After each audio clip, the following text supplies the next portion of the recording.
Everyone around you is getting theirs.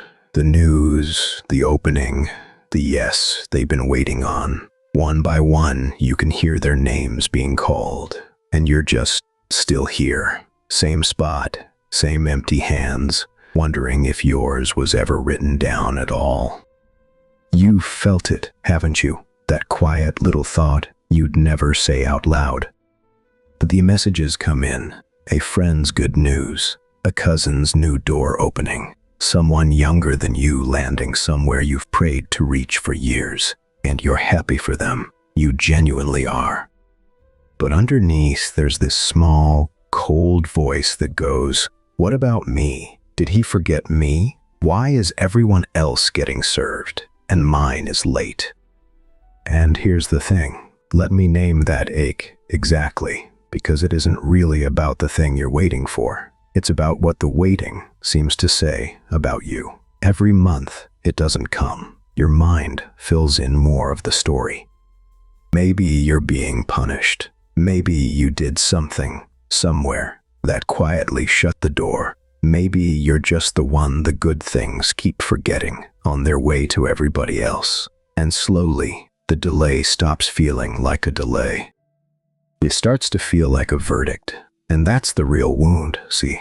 Not the empty hands. It's the meaning you've hung on the emptiness. You've decided the waiting means he's absent, that if he were really near, it would already be here by now. But there's something you were probably never taught. Among the beautiful names of God, there are two that sit right next to each other, and almost no one talks about them. One of them is the whole answer to the night you're having. And when you finally hear it, the delay doesn't just soften, it changes shape completely. It stops being something that happened to you and becomes something that was done on purpose, with care, by a hand that never once lost your name. But let me get there slowly, through a story that Quran tells. There was a woman named Maryam, Mary, the mother of Isa, peace be upon them both. As a girl, she was given to the service of God, kept in a prayer chamber of her own. And there was an old man, Zechariah, who watched over her. And the Quran tells us that every time he came in to check on her, he found provision already sitting there beside her, food, sustenance, from no hand that he could see. And it wasn't ordinary provision either. The old commentators tell us it came out of season, the fruit of summer, sitting there in the dead of winter, the fruit of winter in the middle of summer's heat. Provision that had no business being there at that time by any rule the man knew. So he asked her the only question a reasonable person could ask. He said, "Maram, where is this coming from? How is this reaching you out of season when it shouldn't have arrived at all?" Hold on to his question, because it's exactly yours, isn't it? Why is this reaching some people and not me? Why now for them and not yet for me? And her answer is the turn the whole thing rests on. She said, "It is from God." And then the line that has steadied waiting hearts for 1400 years, that God provides for whoever he wills, without account. And her answer is the turn the whole thing rests on. She said, "It is from God." And her answer is the turn the whole thing rests on. She said, "It is from God." It's in the chapter called The Family of Imran, the 3rd chapter, the 37th verse. Just sit with those two words. Without account, not without reason, without reckoning, not bound to the seasons and the little sums that run your small world. His giving doesn't wait on the calendar, see? It doesn't stop to check whether it's your turn yet. It arrives, out of season, from a direction you weren't even watching, on a timing that was never yours to set.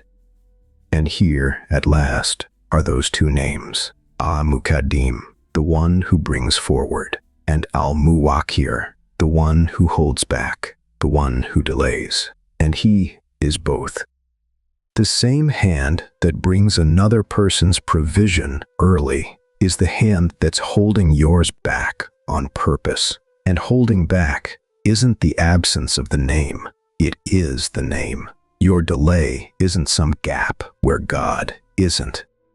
It's a place where He's at work under one of His own names, the delayer, deliberate, unhurried, awake to you. You were never dropped from the list. You were placed by name into the hands of the one who chooses the hour. But, okay, knowing the delay was authored, that it was chosen, and it isn't neglect, that still leaves the hardest question standing in the room. Fine, He's holding it back on purpose. Then, why? What could He possibly be doing in all these months and years that could be worth this much aching? And there was one man who spent much of his life sitting with exactly that question. On double four.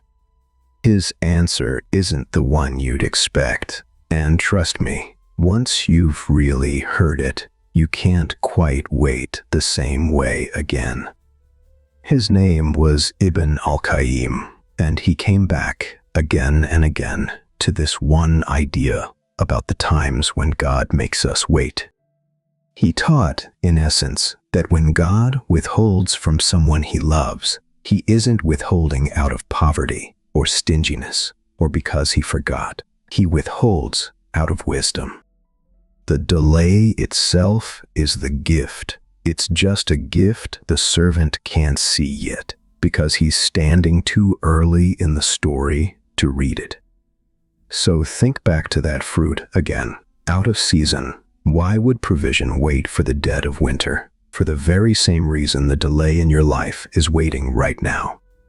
So let me give you 3 things that waiting might be doing quietly while you're sure nothing is happening. The first one, it's preparing you.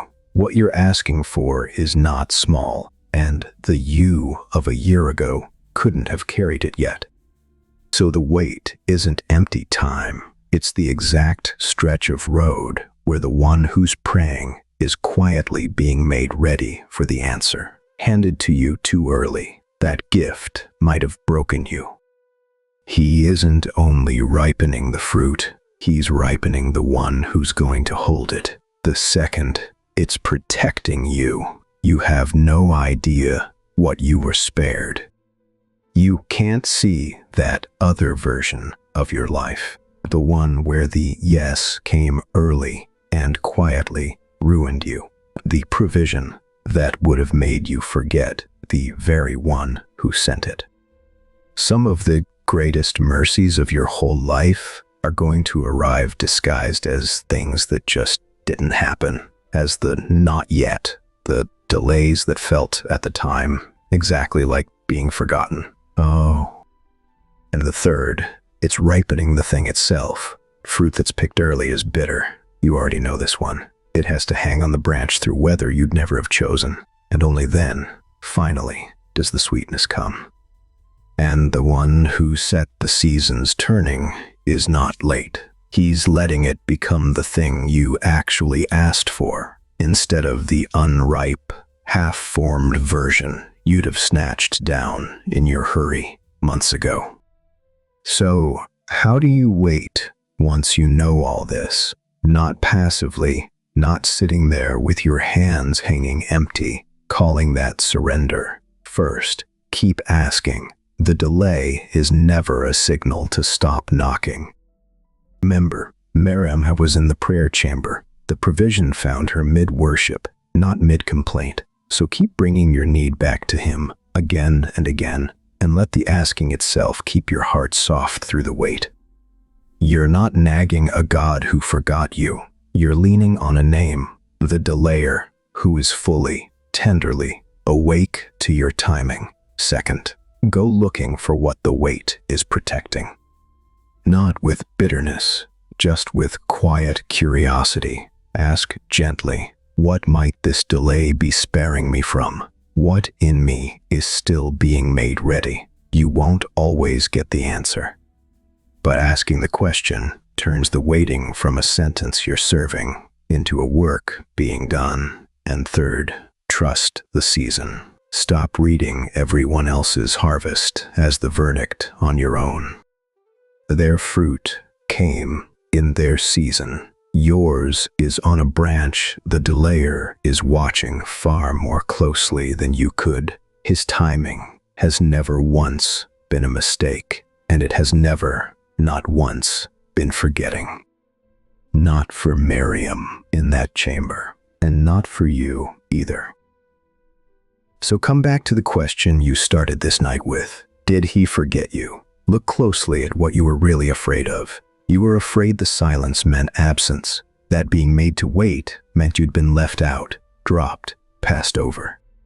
But the wait was never the absence of God. It was one of his own names. At work on your life, by hand, you weren't passed over. You were held, on purpose, for a fruit still ripening on a branch with your name on it. All those nights you were sure you'd been dropped from the list, and the whole time, your name was never missing from it. It was underlined and just set gently aside, for later, for better, for a season that simply hadn't come yet.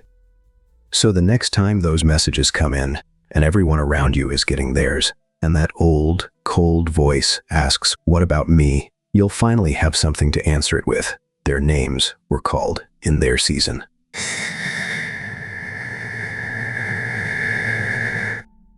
And yours is being prepared in a season you can't see yet, by a hand that has never once lost track of you. You're not the forgotten one at the back of the line. You're the one whose provision is arriving out of season, kept and ripened and timed down to the very day by the one who delays on purpose. So keep asking, keep softening. And when the winter of this waiting feels like it's never, ever going to break, remember the fruit that sat beside Maryam in the cold and who it came from. It is from God. And it's on its way to you, even now, right on time, his time,